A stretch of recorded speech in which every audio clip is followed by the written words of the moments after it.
غزوہ خیبر محرم 7 مئی میں مسلمانوں اور یہودیوں کے درمیان یہ جنگ ہوئی جس میں مسلمان فتح یاب ہوئے۔ خیبر یہودیوں کا مرکز تھا جو مدینہ سے 150 کلومیٹر عرب کے شمال مغرب میں تھا، جہاں سے وہ دوسرے یہودی قبائل کے ساتھ مسلمانوں کے خلاف سازشیں کرتے رہتے تھے۔ چنانچہ مسلمانوں نے اس مسئلے کو ختم کرنے کے لیے جنگ شروع کی۔ خیبر کا علاقہ بالخصوص اس کے کئی قلعے یہودی فوجی طاقت کے مرکز تھے جو ہمیشہ مسلمانوں کے لیے خطرہ بنے رہے اور مسلمانوں کے خلاف کئی سازشوں میں شریک رہے۔ ان سازشوں میں غزوہ خندق اور غزوہ احد کے دوران یہودیوں کی کارروائیاں شامل ہیں۔ اس کے علاوہ خیبر کے یہود قبیلہ بنو نذیر کو بھی پناہ دی جو مسلمانوں کے ساتھ سازش اور جنگ میں ملوث رہے۔ خیبر مدینہ منورہ سے 60 کلومیٹر کے فاصلے پر واقع یہودیوں کا بڑا شہر تھا۔ یہودی سازشیں کرتے تھے جس کی وجہ سے آپ صلی اللہ علیہ وسلم نے ان پر حملہ کر کے قلعہ خیبر فتح کر لیا۔ یہاں کچھ زمینوں کی پیداوار کا نصف حصہ اسلامی حکومت کے تصرف میں آیا۔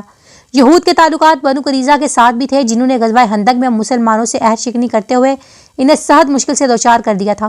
خیبر والوں نے فدق کے یہودیوں کے علاوہ نجد کے قبیلہ بنی غطفان کے ساتھ بھی مسلمانوں کے خلاف معاہدے کیے تھے۔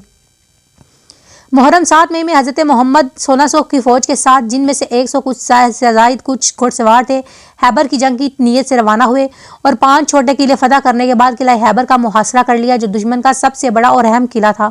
یہ قلعہ ایک نسبتاً اونچی پہاڑی پر بنا ہوا تھا اور اس کا دفاع بہت مضبوط تھا۔ یہودیوں نے عورتیں اور بچے قلعہ میں اور سامان ہردونوش دیگر ساز و سامان ایک اور قلعہ میں رکھ دیا اور ہر قلعہ پر 13 تیر انداز تعینات کر دیے جو قلعہ میں داخل ہونے کی کوشش کرتے تو تیر انداز ان پر بارش کرتے تیروں کی۔ مسلمانوں نے پہلے 5 قلعوں کو ایک ایک کر کے فتح کیا تو ان کے پاس 50 مجاہدین زخمی ہوئے اور ایک شہید ہوئے۔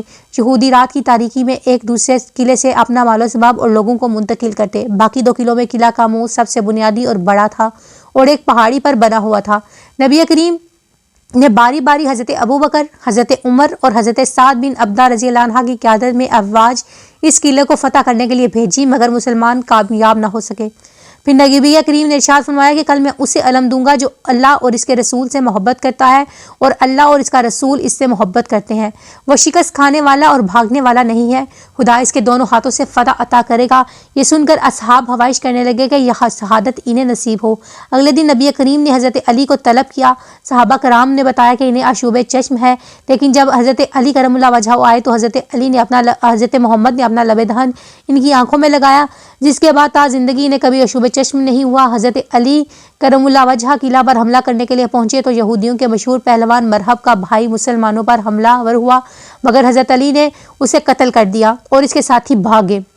اس کے بعد مرحب رز پڑتا ہوا میدان میں اترا۔ اس نے زرہ بختر اور ہد پہنا ہوا تھا۔ اس کے ساتھ ایک زبردست لڑائی کے دوران حضرت علی کرم اللہ وجہہ نے اس کے سر پر تلوار کا ایسا وار کیا کہ اس کا ہد اور سر درمیان سے 2 ٹکڑے ہو کر گر گیا۔ اس کی ہلاکت پر خوفزدہ ہو کر اس کے ساتھی بھاگ کر قلعہ میں پناہ گزین ہو گئے۔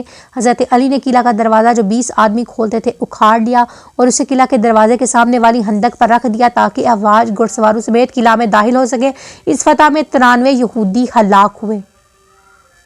اس میں مسلمانوں کو شاندار فتح نصیب ہوئی۔ نبی کریم نے یہودیوں کو ان کی رہائش پر پہلے کی طرح خیبر میں رہنے کی اجازت دی اور ان کے ساتھ معاہدہ کیا اور وہ اپنی آمدنی کا نصف بطور جزیہ مسلمانوں کو دیں گے اور مسلمان جب مناسب سمجھیں گے انہیں خیبر سے نکال دیں گے۔ اس جنگ میں بنی نذیر کے سردار حی بن حطب کی بیٹی صفیہ بھی قید ہوئی جن کو آزاد کر کے نبی کریم نے ان سے نکاح کر لیا۔